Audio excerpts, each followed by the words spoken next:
పల్నాడు జిల్లాలో ఆలపాటి రాజేంద్ర ప్రసాద్ కీలక వ్యాఖ్యలు చేశారు. కూటమి ప్రభుత్వం ఏర్పడిన తర్వాత రాష్ట్రం అభివృద్ధి పథంలో నడుస్తుందని అన్నారు. రాజధాని పోలవరం నిర్మాణాలు ఊపందుకున్నాయని అన్నారు. జగన్ ప్రభుత్వంలో పారిపోయిన పరిశ్రమలు తిరిగి రాష్ట్రానికి వస్తున్నాయన్నారు.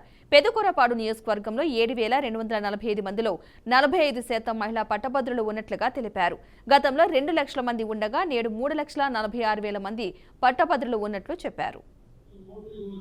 చేయాల్సినటువంటి బాధ్యత ఇక్కడున్న మండల పార్టీ నాయకత్వాన్ని, నియోజకవర్గ పార్టీ నాయకత్వాన్ని, ఈ రోజున రాష్ట్ర పార్టీ కార్యకర్తల నాయకత్వాన్ని అని చెప్పి మీకు ఆలోచిస్తూ మరోసారి మంచి ప్రభుత్వానికి, కూటమి ప్రభుత్వానికి మద్దతు ఇవ్వాలి, మంచి సందేశం ఇవ్వాలి అంటే నా ఎన్నిక విజయం అనివార్యంగా మీ అందరూ కూడా భావించి మంచి విజయాన్ని ఇచ్చి గతంలో ఏదైనటువంటి జాగ్రత్తమైనటువంటి తీర్పు ఇచ్చారో మరొకసారి ప్రభుత్వానికి మద్దతు పలకాల్సిన అవసరం ఉంది నా ఎన్నిక.